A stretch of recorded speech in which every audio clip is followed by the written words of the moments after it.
greater detail. Okay, so you're with me. So let's start from the beginning. It says here at the beginning, what is Nahwu? So let me just go a bit down. I'd like just to zoom in for those who can, so you can see a bit better what's happening. Okay, so just zoom in a bit here. I'm going to block it a bit, but let me just put it here.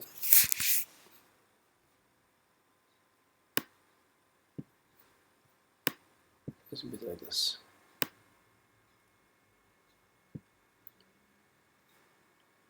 Okay, actually let me just take myself off here for a while, so you can just see properly.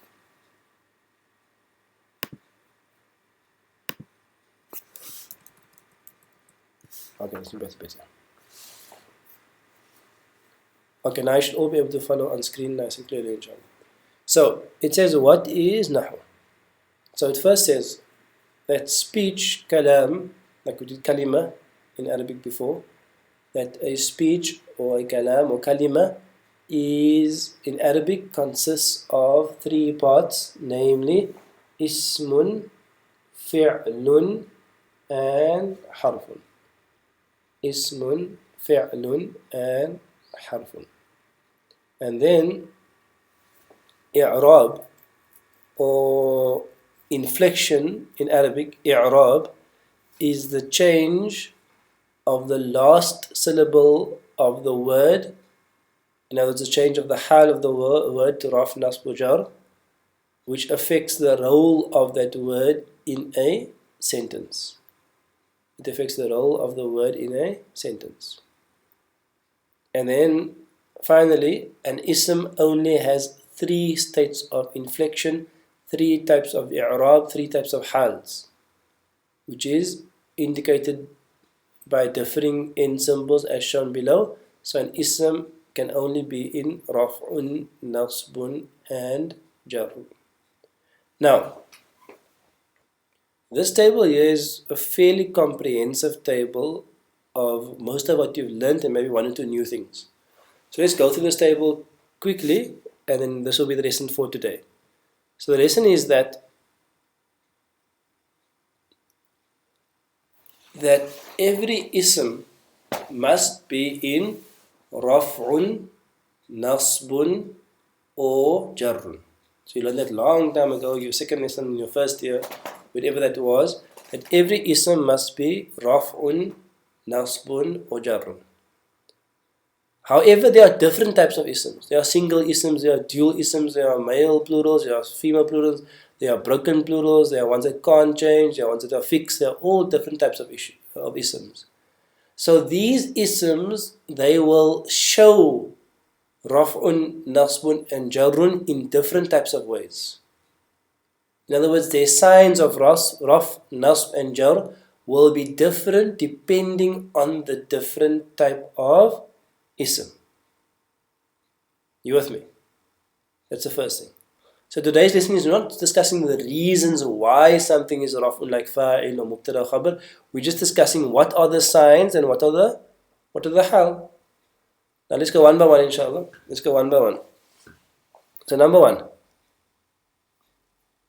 we're doing now a single ism. Do they have a highlighter on here? Let's do a highlighter one by one, inshallah. We're doing now a single ism. Single. So a single ism, in Arabic, the type of word is single, and it's mufrad. Mufrad means single. When it is in raf'un, its sign will be u or un. For example, al-muslimu or al-muslimun. When it is in nasbun, it will be an a or an an. For example, al-muslima or musliman. And when a single ism is in jar, it will be i or in, like al-muslimi or muslimin. That should be very simple. Then we have a dual ism. A dual ism. And dual in Arabic is called muthanna. When it is dual, it has an ani. For example, muslimani is raf'un, muslimani. Normally I don't technically, and this is like very technical now, we don't technically say that the ani is a sign of raf'un. We say the alif of the ani is the sign of raf'un. That's just a very technical thing, but just so you know it. So I normally say ani just to make it easier, but actually technically it's the alif of the ani, which is the sign of raf'un. If a dual ism muthanna is in nasbun, it becomes what? You still with me? It becomes aini. For example, muslimaini. And in jarun, it becomes aini as well, like muslimaini. We say the sign of nasb there is not technically, I normally in class say it's aini, but technically it's the ya there that is the sign of nasb, and the ya which is the sign of jar. Okay. That should be easy so far. Is it easy so far? You can say yes just to make me feel better. Next one. Sound male plural in Arabic. In English it's jam'un mudhakkarun salimun. It's jam'un mudhakkarun salimun, which is a sound male plural. Shukran Adnan. Now I feel better. Now, a sound male plural is jam'un. Only one person said they're with. Okay. Barakallah. You with me? Jam'un mudhakkarun salimun, sound male plural. A sound male plural, for example, muslimuna. Muslimuna. When it's in raf'un, it's una. The actual sign of raf, even though in class we say it's una, technically it's the waw of the una is in raf'un.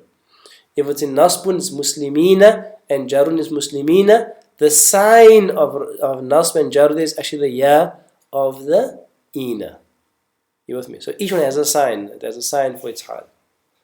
Then jam'un female, sound female plural now. We're busy with this one here. Sound female plural. Jam'un mu'annathun salimun. Busy with this one here. When it's in raf'un, it's muslimatun, and the sign there is or un. If it's al, it's al muslimatu. If it's no al, it's muslimatun. If it's in nasbun, it's or in. Muslima al muslimati or muslimatin. There's no muslimata or muslimatan. And jarun, it's a or in. So muslimatin or muslimati. Al muslimati. That's the easy one. Then broken plural also is very easy because broken plural has the same pattern as a single ism. In rafun it's or un, like rusulun. In nasb or an, rusulan. And in jar or in, like rusulin. Then finally here of this section, we have something called the 5 nouns. In Arabic they are called al-asma'ul khamsa. Al-asma means isms. Al-khamsa, the 5 isms. They are unique because there's only 5 of them in Arabic. And when they're in raf'un, they don't have a u or un, they have a waw at the end. For example, abu. Abu means what? Abu means a father. So abu in raf'un is, ab in raf'un is abu. Or dhu is a possessor. You can see in raf'un they have a waw at the end. There's a waw here at the end and a waw at the end there. When they're in nasbun, they have an at the end. Aba. Aba. Like if I say ra'aytu, I saw a father, ra'aytu aba. It was nasb. Or da. And in jarun there's a ya at the end, like abi. Not abi my father. Abi just means here abi in nasb or the in nasb. So what's unique about these 5 is that these only 5 words in Arabic that I mentioned at the bottom here: abu, akhu, dhu, fu, hamu. So abu means father, akhu means brother, dhu means possessor, fu means mouth, hamu I think is some sort of uncle, something, I'm not sure exactly. I think it's uncle, yes. And those 5, only those 5 words in the raf, they have u sound. They have abu, dhu, fu, hamu. And in nasb they have aba, dha, fa, hama.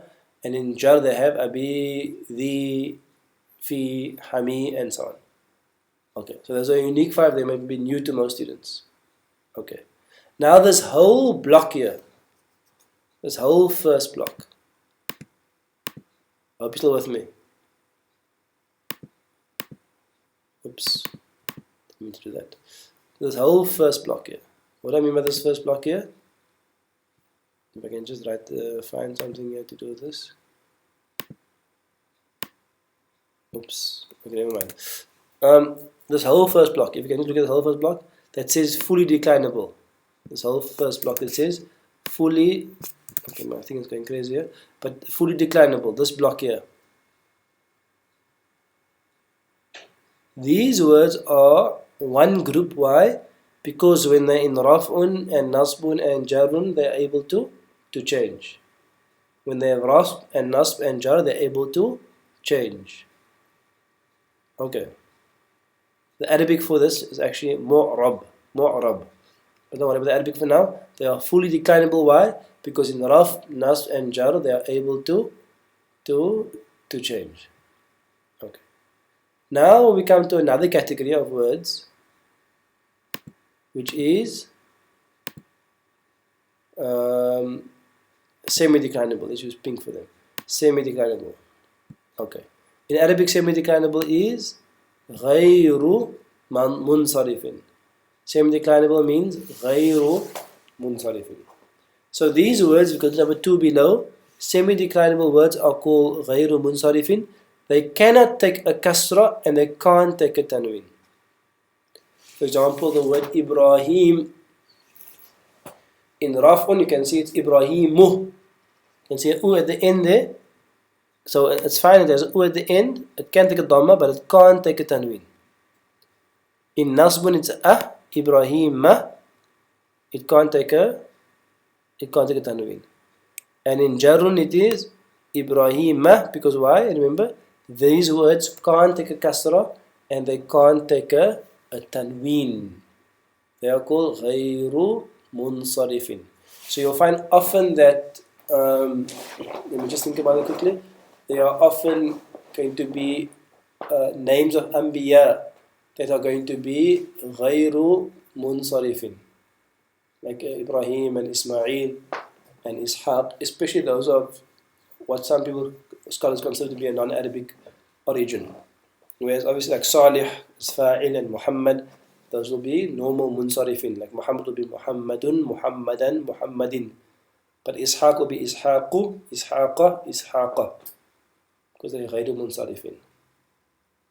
Then also certain plurals, like Miftah, Mafatih, certain plurals in Arabic are غير munsarifin. If I go to a dictionary and I put in Fataha. Fataha means to open. Which I put Fataha in here. Fataha means to open. And now I'm going to look for the word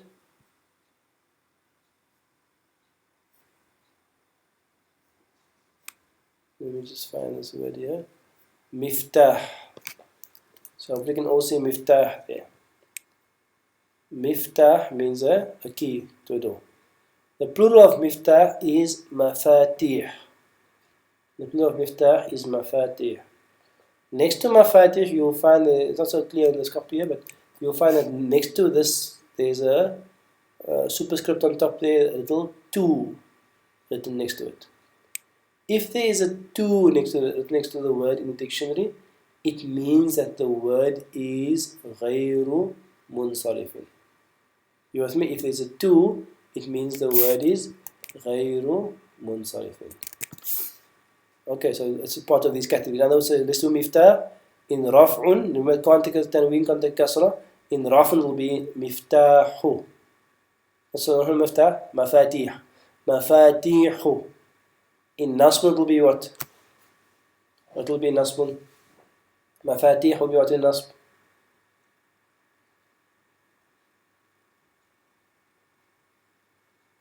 Okay, it's a bit of delay in the stream, but it will be Mafatiha.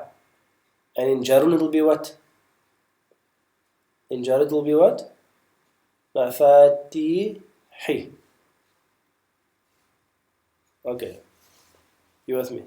Then the final category. So we spoke about fully declinable words. Why? Because they change in raf, they change in nasb, and they change in jar. Then we have something called semi-declinable, which means what? It changes a bit, can't change a lot. It's like a bit stuck. You can't like move. You can take a u and a ah, but you can't take a e and a tanween. You know what I mean? So it's like a half-stuck word. A semi-declinable. And then you get words which are, what we say, let's take another color here, let's take blue now, are non-declinable. In Arabic we call this mabniyun. Mabniyun, which means from the word bana, which means to build. So mabniyun means that which is built, which is fixed. Which is fixed. For example, the word dhalika or alladhi. Those type of verbs there, they are isms. But in raf'un, they dhalika, in nasbun, they dhalika, in jarrun, they dhalika. In raf'un, they alladhi, in nasbun, they alladhi, in jarrun, alladhi. Why? They are non-declinable, they are built words, they are mabniyun. They can't change, you can't see the change. Even though there is a hal there for each one of them, you can't see the hal. You can't see the hal. They do occupy a hal, but you can't see the hal. So I hope this table makes sense to you, because this table kind of put together a lot of bits that we did before. So this table puts together lots of bits that we did before, and it tells you what are the signs for all the different types of words in Arabic, all different types of isms in Arabic. So once you know the hal, obviously the rest of Nahwu is to do what? Is to know the reason why you have the hal, and that's the rest of Nahwu, which we'll do insha'Allah ta'ala. We won't do it now, but we'll do it again insha'Allah. And then let me just maybe end off for this year and saying that if you for homework inshallah, if you can go to the next page, page number 4, and you can go to raf'un, and then I've just put together a quick table here for you that says there are 1, 2, 3, 4, 5, 6 things that are always in raf. Because now after I've done that, I must say what will always be in raf and nasb and jar. I've put together a table of 6 things here which are always in rafun: fa'il, na'ib al-fa'il, mubtada, khabar, ism kana, and khabar inna. These 6 things will always be in rafun, and there are 6 examples there next to it. So what you can do for homework inshallah is just to study these 6 things and see how much you know about them. So the lesson files, this is asking where it is going to be in week number 6, Quran Online, week number 2. So lesson files, it's going to be in, the lesson files is very temperamental, it works sometimes, it doesn't work other times. But you've got to number 6 Arabic Online. You click there, then you'll go to week number 2, and then you click on, this is Nahwu 2. You'll find it in there.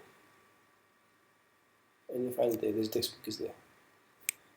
Okay, so your homework inshallah is that you should just study this table on page number 4, and then you will see a quick summary. So study this table inshallah.